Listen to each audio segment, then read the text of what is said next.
नमस्कार, maths by DK Sharma YouTube channel पे आप लोगों का स्वागत है। देखें यार, आज सेट नंबर 9 का डिस्कशन हम लोग कर रहे हैं। क्लियर है बात? चले आ जाए यार। का एक पिकनिक पार्टी का प्रत्येक सदस्यों की कुल संख्या के 2 गुने रुपए देता है। ये लाइन इंपॉर्टेंट है। कहा प्रत्येक सदस्य जो है वो सदस्यों के कुल संख्या के 2 गुने रुपए देता है। कहने का मतलब हुआ कि टोटल जितने मेंबर हैं, टोटल जितने लोग हैं, उनमें से प्रत्येक लोग उतने ही पैसा देता है।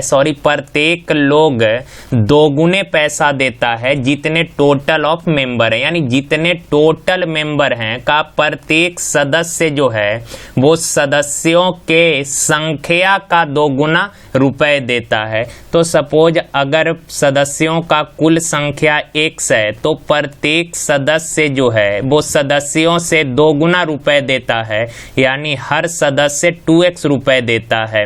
अब यार एक सदस्य इतना रुपए देता है और टोटल सदस्य है कितना, x ठो, तो एक सदस्य इतना, तो x सदस्य कितना, गुना कर दिए।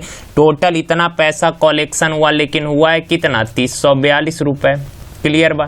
अब 2 से काटिएगा तो 1, 5, 2 और 1, x गुना x स्क्वायर बराबर 1521। यार इसका वर्गमूल निकालिएगा तो आप ऑप्शन से देख लें यार कि किसका स्क्वायर करने पर इकाई अंक जो है 1 आ रहा है। तो यहाँ 2 का स्क्वायर करेंगे यूनिट डिजिट 4 आएगा, 9 का स्क्वायर करेंगे इकाई अंक 1 आएगा, तो ऑप्शन नंबर डी। नहीं तो आप इसका वर्गमूल निकालने आ जाएगा। 1521 का वर्गमूल कितना, 39।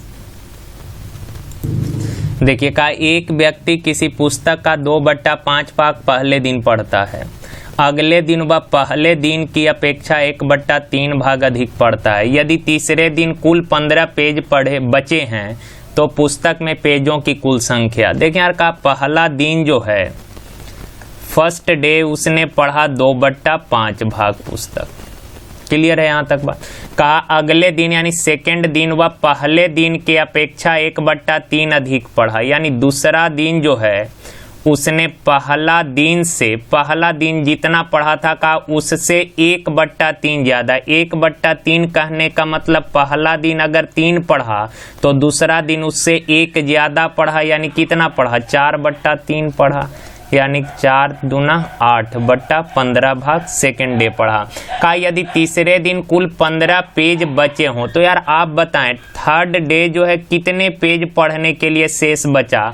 तो टोटल पहला दिन पढ़ा उसने कितना, 2/5 भाग, दूसरा दिन पढ़ा कितना, 8/15 भाग। दोनों को जोड़िए, फर्स्ट और सेकेंड डे जो पढ़ा उसको ऐड कर लें यार।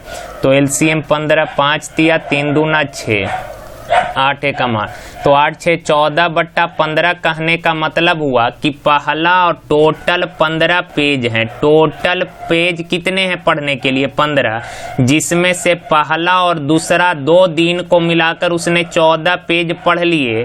तो रिमेनिंग यानी शेष बच गया कितना, 15 पेज हैं टोटल, जिसमें से 14 पेज पहला और दूसरा दिन पढ़ लिया। तो तीसरा दिन पढ़ने के लिए बचा है 1 पेज, कितना में से, 15 में से, यानी थर्ड डे 1/15 पेज पढ़ा है, लेकिन उसने एक्चुअल में पढ़ा है कितना पेज, 15 पेज। तो यहाँ से मेरे भाई 1 यूनिट का वैल्यू कितना, 15 गुना 15 225। और आप सभी को पता है फ्रैक्शन में 1 टोटल को डिनोट करता है। सवाल में कहा कि पुस्तक में पेजों की कुल संख्या कितना, 225, ऑप्शन नंबर सी। कहा राम और रहीम की आयु का अनुपात 10 साल पहले, 10 साल पहले जो है दोनों के एज का रेशियो दिया है 1:3। कहा 5 साल बाद उनके एज का रेशियो, आप लोगों ने ऐसे सवाल पढ़ रखे हैं, 2:3 है। कहा कि वर्तमान में उनका एज निकालना। यार एक चीज आप बताएं यार एज जो है निश्चित टाइम में एज का जो दो व्यक्ति के बीच के एज का जो गैप होता है वो हमेशा क्या होता है, सेम होता है। दो व्यक्ति के बीच एज का जो डिफरेंस होता है वो ऑलवेज इक्वल होता है। तो यहाँ देखें एज का डिफरेंस कितना है, 1 से 2 हो गया, यानी 1 का गैप है, यहाँ 0 का गैप है। ऐसा तो पॉसिबल है नहीं, तो गैप को सेम करिए। और सेम करने का तरीका आप सभी को पता है, नीचे वाला के अंतर से ऊपर गुना। तो 2 और 3 का अंतर 1, 1 से गुना करेंगे कोई फर्क नहीं पड़ेगा। अब देखें इसका डिफरेंस कितना है, इसका डिफरेंस 2 है, तो 2 से नीचे में गुना कर दीजिए, तो यहाँ हो गया 6 और इसका 4। तो यार यहाँ पहला के एज का गैप कितने का, तो आप बोलेंगे सर 3 यूनिट का। दूसरा के एज में गैप कितने का, 3 का। और यहाँ एज का गैप कितना, तो 15 ईयर का। यानी यूनिट में 3-3 यूनिट का गैप है, पर ईयर में 15 ईयर का गैप है। 3 यूनिट 15, तो 1 यूनिट कितना, 5। 1 का वैल्यू पता चल गया। अब सवाल का उनकी वर्तमान आयु का रेशियो निकालना। यार एक चीज बताएं, पहला व्यक्ति का 10 साल पहले एज था 1 यूनिट, 1 यानी कि 5 साल। दूसरा व्यक्ति का एज 10 साल पहले था 3 यूनिट, यानी कितना, 15 साल। सवाल में बोला प्रेजेंट एज का रेशियो बताएं। यार आप बताएं, पहला व्यक्ति का एज जो है 10 साल पहले था 5 साल, 10 साल पहले था 5 साल, तो प्रेजेंट में कितना होगा, 15।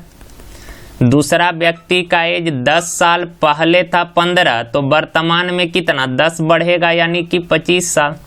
अब इनका रेशियो लेंगे तो 5 तिया 5 बचे 3:5। ऑप्शन नंबर भी ध्यान रखना है, दो व्यक्ति के एज का जो डिफरेंस होता है वो ऑलवेज सेम होता है। यहाँ पे डिफरेंस सेम नहीं था तो हमने सेम कर लिया। देखें किसी पाइप, एक पाइप किसी टैंक को 30 मिनट में भरेगा। 2 पाइप ए और बी उसे 1.5 घंटे और 1.1/4 घंटे में भरे हुए टैंक को खाली कर सकता है। अगर सभी पाइप खोल दिए जाएं तो बताएं टैंक कितने समय में। यार देखें पहला पाइप जो है, सपोज ये पहला कोई भी पाइप है, मान लेते हैं सी, पहला पाइप सी है या एक्स मान लेते हैं।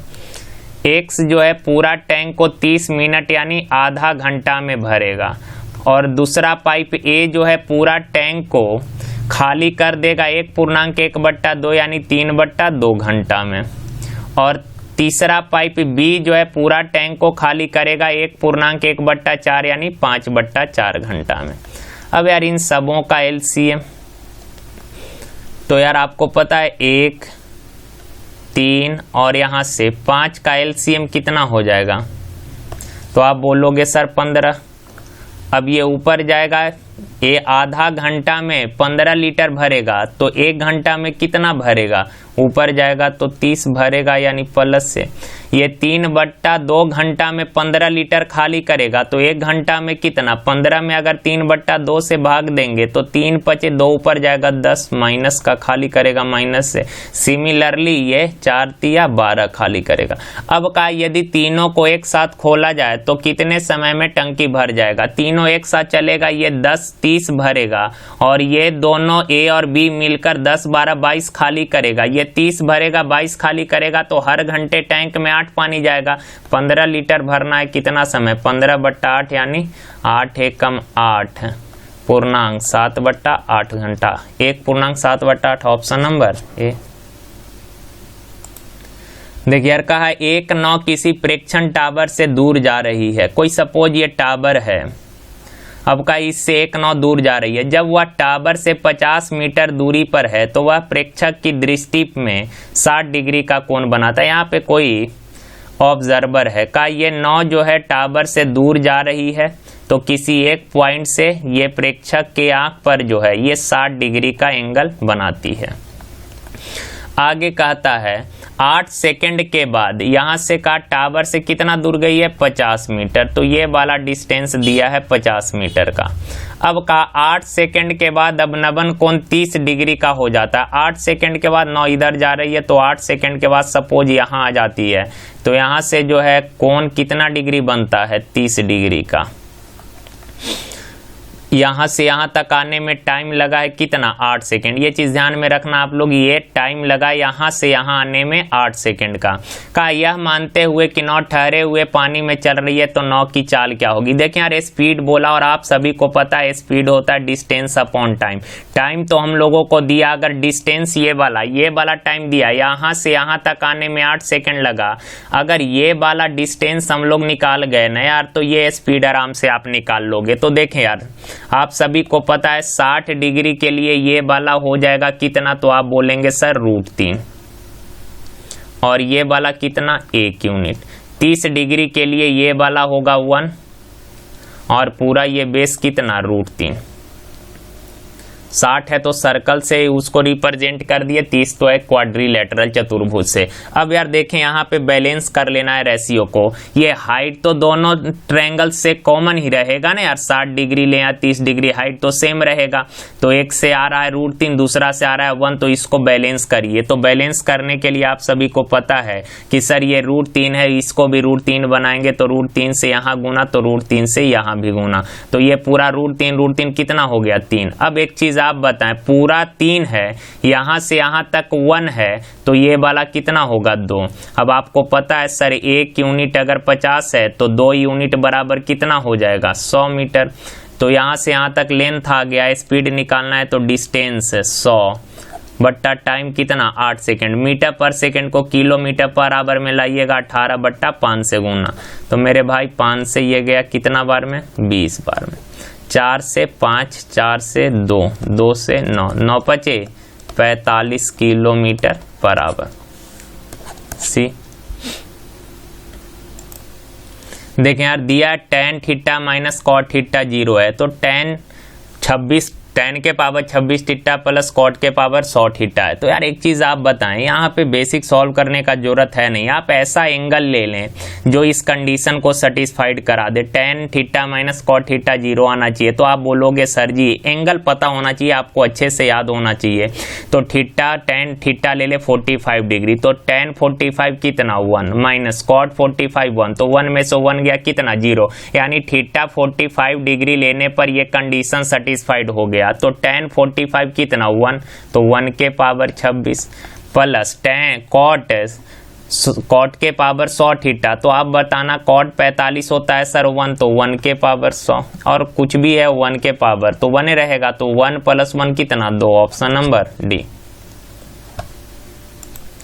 का 6 क्रमागत सम संख्याओं का औसत 25 है। 6 सम संख्या है, लगातार सम संख्या का एवरेज 25 है। का अगले सम संख्या को भी ले लिया जाए, अगली सम संख्या को ले लिया जाए, तो यार पहले से 6 नंबर था, अगर अगले सम संख्या को लीजिएगा तो 7 नंबर हो जाएगा। का अब इनका औसत क्या होगा। हमने ऐसा सवाल पहले के सेट में भी हमने किया है। जैसे यार देखें एक बार फिर से कर लेते हैं, 4 6 और 8 ये 3 लगातार सम संख्या है। अब लगातार है तो 2 नंबर के बीच तो गैप सेम रहेगा, डिफरेंस सेम रहेगा, और आप सभी को पता है अगर डिफरेंस सेम है, 2 लगातार पदों के बीच का अगर डिफरेंस सेम है तो एवरेज होता है मिडिल टर्म। तो मिडिल में कितना 6, तो एवरेज 6। अगर आगे की एक संख्या और शामिल कर लिए, 8 तक तो था ही, अगली सम संख्या यानी 10 कर लिया। अब मैं बोलूं आपसे कि बताना मेरे भाई इन चारों का एवरेज क्या होगा। आप बोलोगे सर देखें अभी भी गैप सेम है तो एवरेज होगा मिडिल, पर इस बार मिडिल में 2 नंबर आ रहा है, तो 2 नंबर आ रहा है, इसका एवरेज लेना है तो दोनों को जोड़कर 2 से डिवाइड कर दीजिए। 8 6 14/2 कितना 7। हम बोले कि आगे की एक और सम संख्या को शामिल करिए, 10 तक तो था ही, अगला सम संख्या 12 ले लिए, तो अब इनका एवरेज क्या होगा। अभी भी गैप सेम है, गैप सेम है तो एवरेज मिडिल टर्म, तो मिडिल में एक ही नंबर आ रहा है 8। तो आप एक चीज यहाँ पे देख पा रहे हैं कि सर जी एक नंबर अगर एक्स्ट्रा ऐड कर रहे हैं तो एवरेज भी कितना बढ़ जा रहा है, 1 बढ़ रहा है। यानी कि ये चीज आप ध्यान में रखना, सम संख्या के केस में अगर जितने नंबर एक्स्ट्रा ऐड करेंगे एवरेज उतना बढ़ेगा। तो यहाँ पे यार कहा कि पहले से 6 नंबर था उसका एवरेज है 25, 1 नंबर और ऐड किए तो नया एवरेज क्या होगा। अगर 1 नंबर एक्स्ट्रा ऐड किए हैं तो एवरेज भी 1 बढ़ जाएगा, 25 से बढ़कर कितना हो जाएगा 26, यानी नया एवरेज हो जाएगा 7 संख्याओं का 26, ऑप्शन नंबर सी। देखिए यार का 20 छात्रों की औसत आयु 21 वर्ष है। 2 छात्र छोड़कर चले जाते हैं तथा एक नया छात्र समूह से जुड़ जाता है तो औसत अब 20 वर्ष हो जाती है। यदि छोड़कर जाने वालों में से एक की आयु 26 है तथा जो एक समूह से जुड़ा उसका आयु 20 है तो समूह छोड़कर जाने वाले दूसरे छात्र की आयु क्या है। काफी आसान सा सवाल है, बस डाटा को पढ़ते जाइए और चीजों को लिखते जाइए। कहा 20 छात्रों का औसत आयु जो है 21 साल है, तो आप बताएं 20 का औसत आयु 21 साल है तो 20 छात्र का टोटल एज कितना, 20 गुना 21, ये 20 छात्र का टोटल एज आया। कहा कि 2 छात्र कक्षा छोड़कर चले गए और एक छात्र समूह में आ गया तो औसत आयु 20 हो जाती है। यदि छोड़कर जाने वालों में से एक की आयु 26 है और समूह में जुड़ने वाला का एज 20 है तो दूसरा का, यार आप बताएं पहला छात्र जो क्लास से गया उसका एज 20 साल है तो जो गया उसका एज माइनस कर दिए। तो आप एक चीज बताना, 20 छात्र टोटल थे उसमें से एक छात्र 20 साल वाला चला गया, कितने छात्र बच गए, तो आप बोलेंगे सर 19। एक छात्र और गया जिसका एज निकालना, हमने मान लिया कि जाने वाले दूसरे व्यक्ति का एज है 1 वर्ष तो दूसरा का एज भी माइनस कर दिए। तो 20 छात्र के टोटल एज में से जाने वाले 2 छात्र का एज घटा दिए तो अब टोटल क्लास में कितने छात्र बच गया, तो आप बोलेंगे सर 18 छात्र। चूंकि 20 छात्र था 2 छात्र चला गया तो बच गया एज कितना, 18 छात्र। अब एक छात्र और क्लास में शामिल हो गया और शामिल होने वाले नए छात्र की आयु दिया है कितना, 26 साल, तो इसका एज जो क्लास में आया तो ऐड होगा। अब एक चीज आप बताना कि 20 छात्र थे, 2 चले गए बच गए 18, एक छात्र आ गए तो ये जो है ये टोटल 19 छात्र अब क्लास में हो गए तो ये 19 छात्रों का टोटल एज है इतना, 19 छात्र का टोटल एज इतना तो उनका औसत एज कितना, नंबर ऑफ कैंडिडेट से भाग कर दिए तो ये आ गया 19 छात्रों का एवरेज। लेकिन अब नया एवरेज दिया है कितना का, औसत अब है 20 साल। क्लियर है बात। अब कैलकुलेशन है तो ये 420 है मेरे भाई, 420 माइनस 20 प्लस 26 प्लस 6 तो ये 426 माइनस 6, 19 दूना 38 यानी 380, एक सुधर गया, 380 इधर आके घटेगा तो कितना 46। तो जाने वाले दूसरे व्यक्ति का एज कितना होगा, 46 साल। थोड़ा सा कैलकुलेशन आप लोग कर लीजिएगा, यहां पर थोड़ा सा मिस्टेक है यार। कहा जाने वाले छात्र की आयु है 26 तो ये है 26 और आने वाले छात्र का एज है 20 साल तो ये है 20। अब यार देखें ये माइनस 26 प्लस 20 तो माइनस 6, 420 में से 6 घटेगा कितना, 414 माइनस 6, 19 दूना 38, 380 तो x बराबर 380 इधर आके घटेगा मेरे भाई कितना हो जाएगा 34। तो जाने वाले दूसरे छात्र का है 34 साल। क्लियर है बात। तो यहाँ पे डाटा को थोड़ा आप लोग आराम से देखिएगा, छोटा छोटा मिस्टेक ये सब होते रहता है यार। का 90 किलोमीटर पर आवर के चाल से पहले 1.5 घंटे तक चलता है, इसके बाद वह अपनी चाल 70 किलोमीटर पर आवर रखता है। बताएं ट्रक को 310 किलोमीटर दूरी तय करने में कुल कितना समय लगा। तो यार आप देखें 90 किलोमीटर पर आवर के चाल से 1.5 घंटे तक चला तो आप बताना 1.5 घंटे में कितना दूरी तय कर लिया। तो आप बोलेंगे सर 90 के चाल से चला 1.5 घंटे में दूरी तय करेगा, 1 घंटा में तो 90 और अगला आधा घंटा में 45, तो 90 और 45 कितना हो जाएगा 135 किलोमीटर। 1.5 घंटा में कितना दूरी तय कर लिया 135। अब शेष दूरी बच गया कितना, तो टोटल डिस्टेंस ट्रेवल करना है 310, 135 कर लिया तो रिमेनिंग बच गया कितना, तो 7 3 2 175 किलोमीटर। शेष बच रहा है कितना 175 किलोमीटर। क्लियर है ना बात, समझ पा रहे होंगे आप लोग। शेष बच गया 175 किलोमीटर। अब टाइम कितना लगेगा, अब समय कितना लगेगा, तो अब जो शेष दूरी बचा है उसको 70 के चाल से तय करेगा। तो यार 175 किलोमीटर दूरी 70 के चाल से तय करने में कितना समय, तो 5 से काटिएगा 14 बार, 5 से 55, 5 दिया 15। क्लियर है, 55 25। अब 7 दूना 14, 7 पचे 35, तो ये लग गया 2.5 घंटा। सवाल का टोटल कितना टाइम लगा, तो यार शुरू में 90 के चाल से चला 1.5 घंटे तक और बचे हुए 175 किलोमीटर दूरी तय करने में टाइम लगा 2.5 घंटा, तो टोटल टाइम लग गया कितना 4 घंटा। Option number D. का एक चलती हुई रेलगाड़ी किसी प्लेटफॉर्म पर खड़े एक आदमी तथा 300 मीटर लंबे पुल को पार करने में 10 सेकंड और 25 सेकंड लेती है। देखिए यार, यहाँ डबल क्रॉसिंग का घटना घटा। सवाल में कहा कि रेलगाड़ी जो है प्लेटफॉर्म पर खड़े आदमी को 10 सेकंड में पार करती है, और आप सबको पता है कि आदमी को पार करने के लिए ट्रेन को केवल अपनी लंबाई पार करनी होगी। तो ट्रेन का लंबाई मान लेते हैं r। तो कहा आदमी को पार की है 10 सेकंड में, यानी रेलगाड़ी अपनी लंबाई को पार की 10 सेकंड में। अतः रेलगाड़ी का चाल हो जाएगा कितना, स्पीड हो जाएगा डिस्टेंस अपॉन टाइम। कहा प्लेटफॉर्म को 300 मीटर लंबे पुल को 25 सेकंड में। तो पुल को पार करने के लिए रेलगाड़ी को अपनी डिस्टेंस तथा पुल की लंबाई जितना डिस्टेंस ट्रेवल करना पड़ेगा, अपनी लंबाई प्लस पुल की लंबाई के योग के बराबर उसे दूरी तय करना होगा। और कहा इस दूरी को उसने कवर की है 25 सेकंड में, तो स्पीड होगा डिस्टेंस अपॉन टाइम।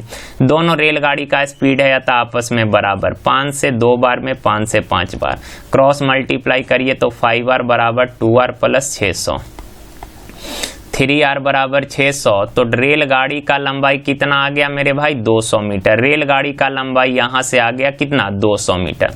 अब आगे सवाल पढ़िए। अब आगे इसने सवाल में क्या बोला कि वही रेलगाड़ी 200 मीटर लंबे प्लेटफॉर्म को पार करने में कितना समय लेगी। 200 मीटर लंबे प्लेटफॉर्म को पार करने में कितना समय लेगी, टाइम निकालना है। तो टाइम होता है समय बराबर क्या होता है, दूरी बट्टा चाल, डिस्टेंस अपॉन स्पीड। तो यार एक चीज आप बताना, आप यहां से तो स्पीड निकाल ही सकते हैं ना मेरे भाई। तो रेलगाड़ी का स्पीड क्या हो जाएगा, तो आप बोलेंगे सर जी 200/10 यानी कि 20 मीटर पर सेकेंड।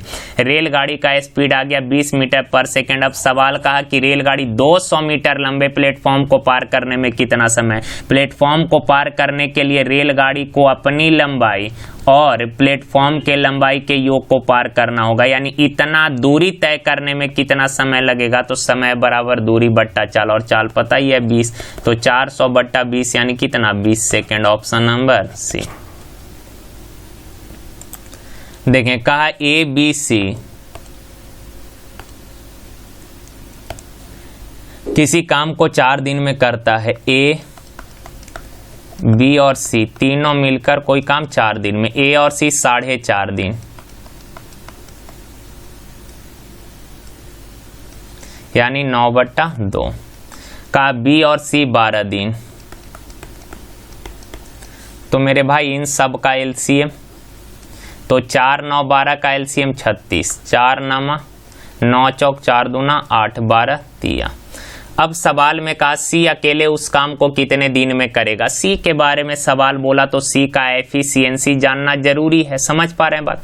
तो यार देखें सी का एफिशिएंसी कैसे निकालिएगा, तो आपको पता है यार, यहाँ से A प्लस C जो है दोनों मिलकर एक दिन में कितना काम कर रहा है, तो आप बोलेंगे सर जी 8 काम। तो A प्लस C अगर 8 काम कर रहा है, A और C दोनों मिलकर 8 काम कर रहा है, और तीनों मिलकर 9 काम कर रहा है, जिसमें से A और C 8 कर दिया तो B कितना काम कर रहा होगा, 1 काम कर रहा होगा। मानते हैं बात। अब यार B per day 1 unit work कर रहा है, और B और C मिलकर 3 यूनिट वर्क कर रहा है, यानी C कितना कर रहा होगा, 2 यूनिट। तो C का एफिशिएंसी आ गया 2 का C पूरा काम कै दिन में, 1 दिन में 2 काम, तो 36 काम करने में कै दिन लेगा, 18 दिन। Option C. देखिए कहा A B C एक काम को 10 20 और 30 दिन में करेगा। A 10 दिन, B 20 दिन और C 30 दिन। तो LCM 60, 10 छक 20 तिया 30 दूना। का वे एक साथ, यहाँ से इंपॉर्टेंट डाटा है आराम से पढ़िएगा। का वे एक साथ काम करना शुरू करते हैं और 4 दिन तक काम करते हैं। तो मेरे भाई आप बताना, तीनों मिलकर 4 दिन तक काम किया है, तो 6 3 9 2 11 काम तो कर दिया। तो 11 काम एक दिन में कर दिया, तो 4 दिन में कितना कर दिया, 44 काम। तो अब रिमेनिंग कितने वर्क बच गए, टोटल 60 है, 44 कर दिया तो रिमेनिंग बच गया 60 में से 44 गया कितना, 14 काम। ये शेष बच रहा है। अब आगे यहां से क्या कहा जो इंपॉर्टेंट है, कहा 4 दिन बाद ए अपनी दोगुनी कुशलता के साथ कार्य शुरू करता है। क्लियर है, दोगुनी कुशलता यानी कि अपना एफिशिएंसी डबल कर दिया, और सी अपनी आधी एफिशिएंसी के साथ काम करता है, तो काम कितने दिन में समाप्त होगा। देखें यार बी के बारे में कुछ नहीं बोला, तो बी तो ज्यों का त्यों जितना एफिशिएंसी से पहले काम कर रहा था सेम उसी एफिशिएंसी से अब भी काम करेगा।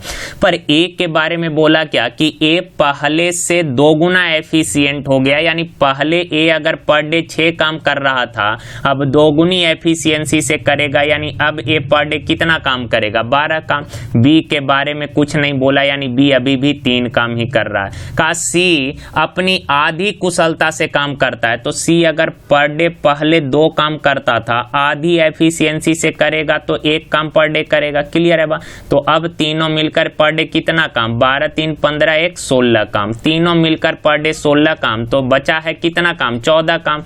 कितने दिन में? तो 14/16 यानी 7/8। क्लियर है बा? अब का ऐसे में कार्य कुल कितने दिनों में पूरा होगा देख लें यार।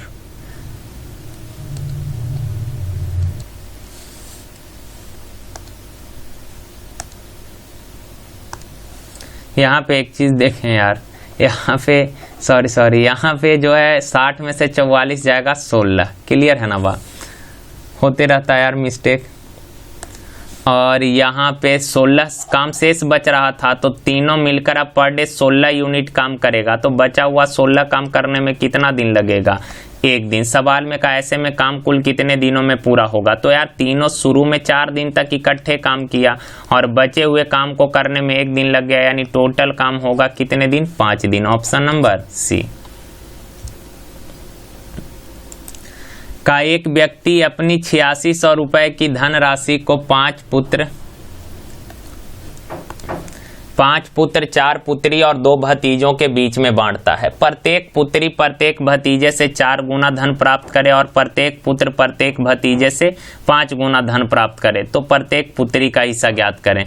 देखिए यार का प्रत्येक पुत्री जो है प्रत्येक भतीजे से 4 गुना और प्रत्येक पुत्र प्रत्येक भतीजे से 5 गुना, ये है सन, ये है डाउटर और ये है नेफ्यू यानी भतीजा।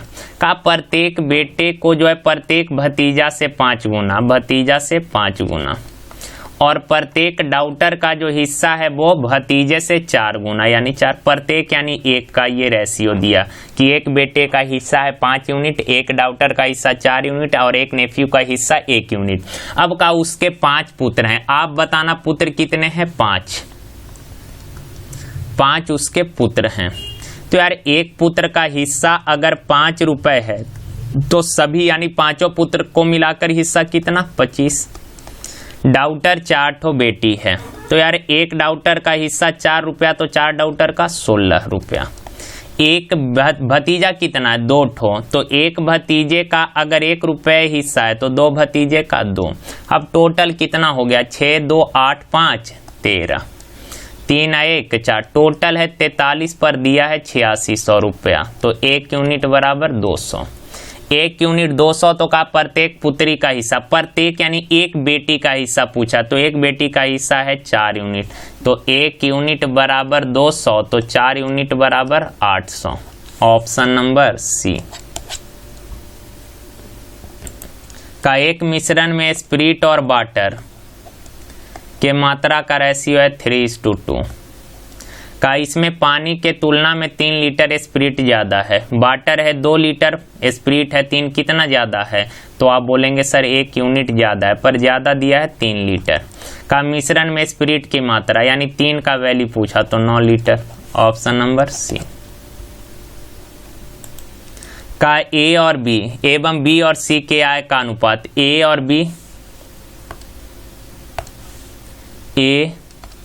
बी एवं बी और सी के आय का रेशियो है 3:2। तो यार यहाँ से b कॉमन है तो b का वैल्यू इक्वल होना चाहिए, तो बैलेंस कर लीजिए 3 से इसमें और 2 से इसमें, तो a b और c के इनकम का रेशियो, a का 9, b का 6 और c का 4।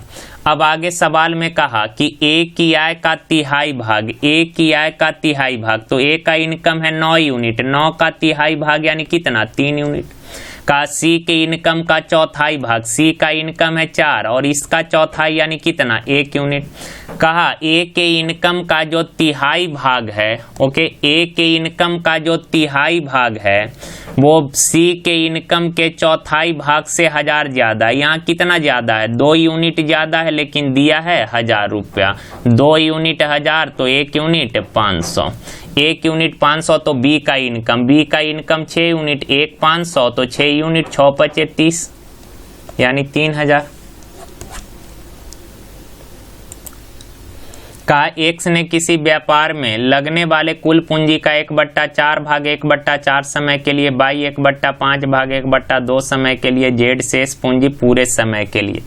देखें यार 3 पार्टनर है एक्स, बाई और जेड, इनके पूंजी और टाइम का रेशियो दिया। कहा एक्स 1/4 भाग पूंजी 1/4 समय के लिए, तो एक्स का प्रॉफिट क्या होगा पूंजी गुना समय।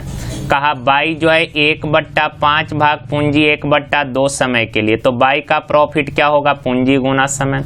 अब कहा जेड शेष पूंजी पूरे समय के लिए, तो मेरे भाई शेष पूंजी करने का मतलब एक्स और बाई के अलावा जो शेष है पूंजी बचा है वो उसने जेड ने इन्वेस्ट किया है। तो एक्स ने 1/4 भाग इन्वेस्ट किया, बाई 1/5, तो एक्स और बाई दोनों मिलकर कितना इन्वेस्ट किया है, तो आप बोलेंगे सर 9/20। एलसीएम लेंगे तो 20 आ जाएगा, 4 पचे 5 चौक यानी 9/20। टोटल पूंजी 20 है, जिसमें से एक्स और बाई ने मिलकर 9 भाग लगा दिया, तो शेष बच गया कितना 11/20 भाग। जो किसने लगाया होगा जेड ने लगाया होगा पूरे समय यानी फ्रैक्शन में 1 टोटल को डिनोट करता है यानी 1 समय के लिए।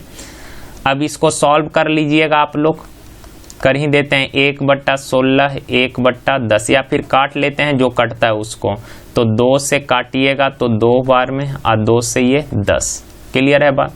अब नहीं कटेगा 1/8 1/5 और 11/10।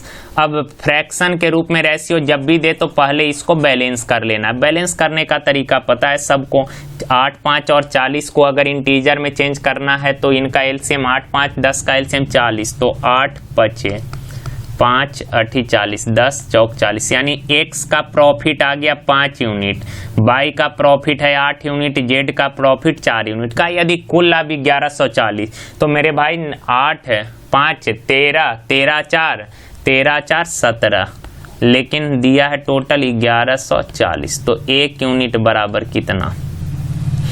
काट कूट करिएगा,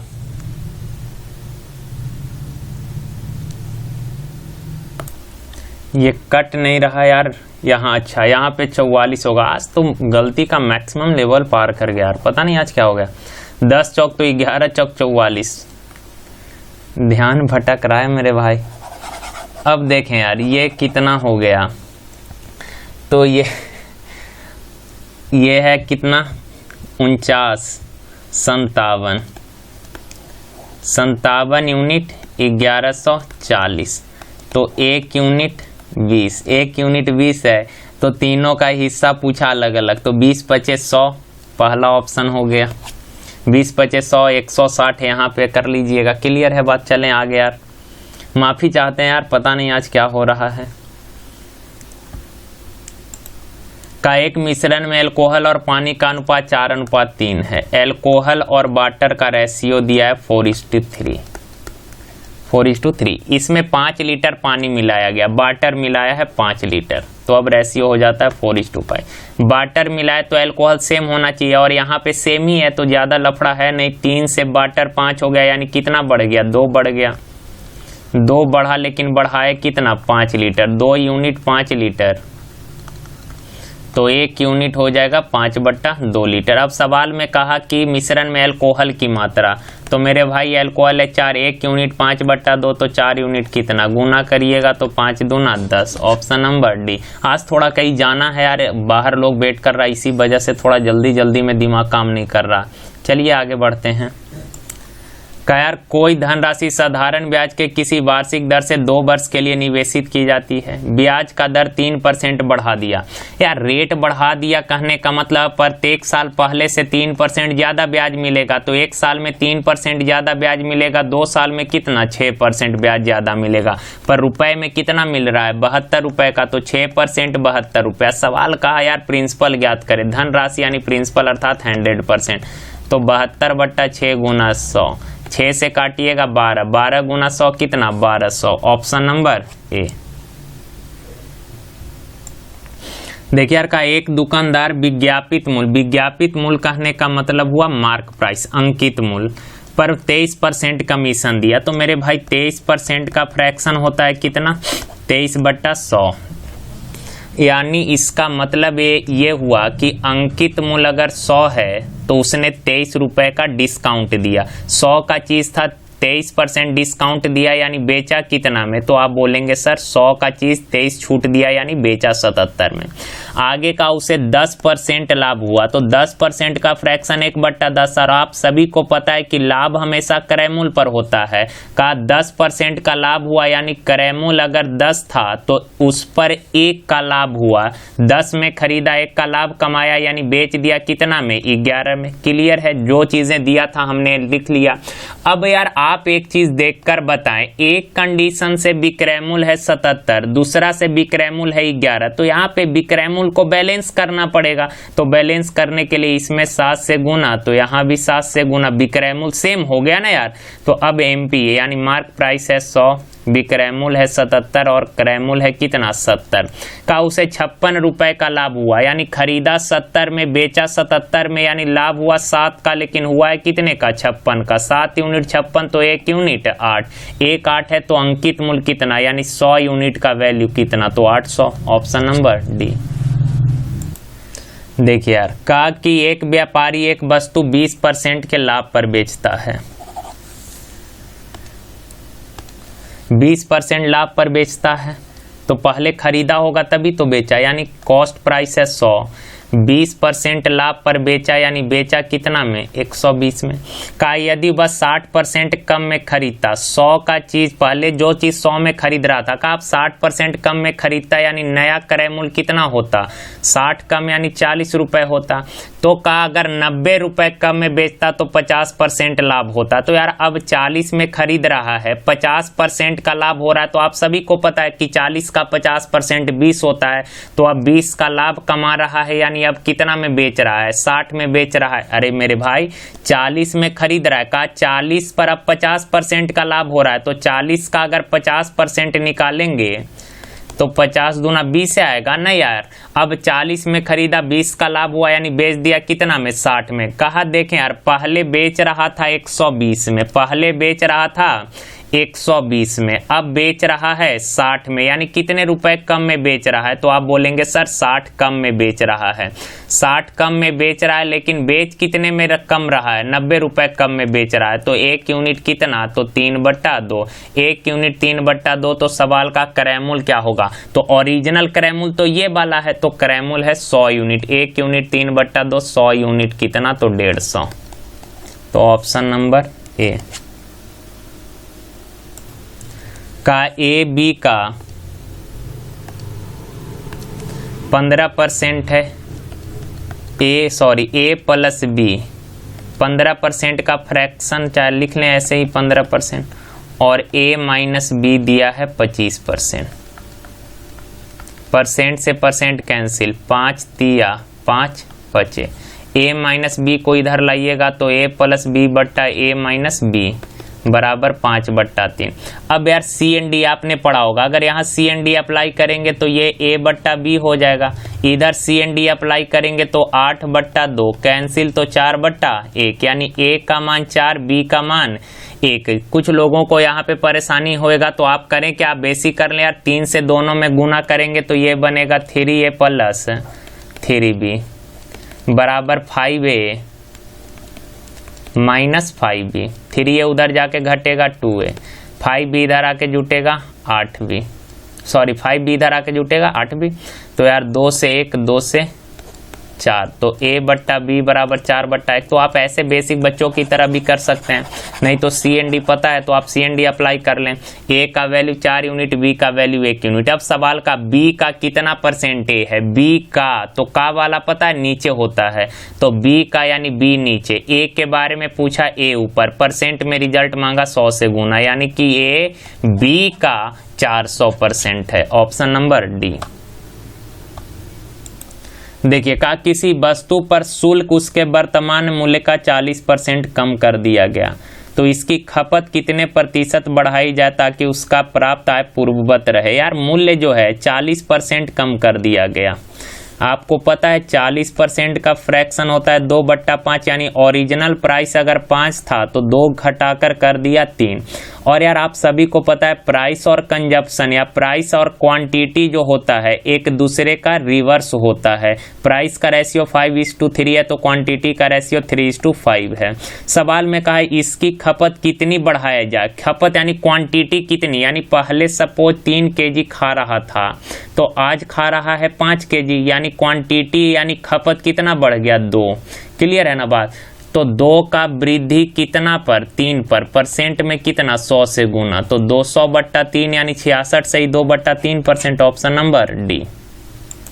देखिए यार का वह न्यूनतम संख्या क्या है जिसमें 12 तथा 16 से भाग देने पर शेष क्रमशः 5 और 9 बचता है। तो यार आप ऐसे बेसिक तरीका भी है करने का, पर उस पर आप ना जाए, सिंपल ऑप्शन से ही आप चेक कर लें का 12 और 16 से भाग देने पर शेष 5 और 9 बचे। तो 12 से भाग देने पर 5, तो यहाँ अगर 12 से भाग देंगे तो 12 चौक 48, 48 शेष आ जाएगा 7, तो ये होगा नहीं। इसमें देखें 12 से भाग दें तो 12 तिया 36 और 5 41, यानी यहाँ 41 में 12 से भाग देंगे शेष बचेगा 5। 16 से भाग दीजिए तो 16 दूना 32 और 32 9 41, तो ये 12 से ये 41 वह छोटी से छोटी संख्या है जिसमें 12 से भाग दिए तो शेष बच रहा है 5, 16 से भाग दिए तो शेष बच रहा है 9। और आप आगे भी चेक कर सकते हैं 39 12 तिया 36 शेष 3, तो ये तो होगा नहीं। 12 दूना 24 शेष 5 बच रहा है यहाँ। 16 से भाग देंगे तो शेष यहाँ बचेगा 13, तो ये भी नहीं, यानी ऑप्शन नंबर बी। देखिए का एक व्यक्ति 8 घंटे में धारा के दिशा में 30 किलोमीटर दूरी तय करके वापिस आ गया। 8 घंटे में गया और आ गया, यानी जावन आवन मिला के 8 घंटा का टाइम लगा। का शांत जल में नाव की चाल धारा की चाल की 4 गुनी है। नाव की चाल यानी बोट का जो चाल है वो वाटर के चाल से 4 गुनी। वाटर का चाल अगर x किलोमीटर पर आवर है तो बोट का 4x किलोमीटर पर आवर। यार कहा 30 किलोमीटर धारा के दिशा में गया तो जाने में समय लगेगा कितना, आप सभी को पता है समय होता है दूरी बट्टा चाल, तो धारा के दिशा में जाइएगा चाल जोड़कर 4x + x कितना 5x।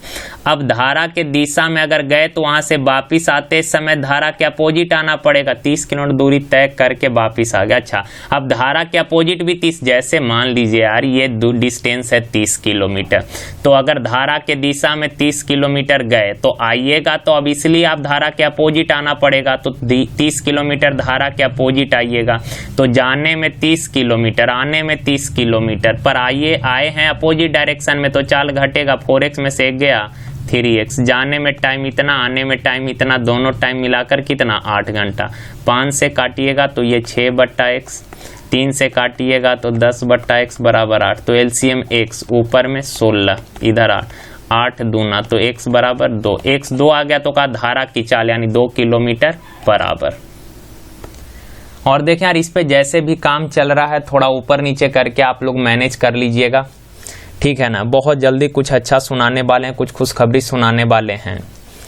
अब देखें यार खुशखबरी का मतलब ये नहीं समझ लेना है कि हम बाप बनने वाले हैं या फिर चूंकि मेरा बच्चा ऐसा होता है थोड़ा सा एक्स्ट्रा दिमाग लगा लेता है कि अरे खुशखबरी मतलब बाप बनने वाले होंगे या शादी होने वाला होगा, पर ऐसा कुछ नहीं है। कुछ है यूनिक चीज़ है, वो कुछ टाइम दीजिए हमको, फिर उसके बारे में आप लोगों से चीज़ों के बारे में डिस्कस करेंगे, ठीक है ना। तो जैसे भी चल रहा है आप इसको थोड़ा सा मैनेज करें यार, अच्छे से इसको देखें और लोगों को थोड़ा जोड़िए, जो भी जितना भी पॉसिबल हो सके आपसे उतना लोगों को बताएं, जोड़ें।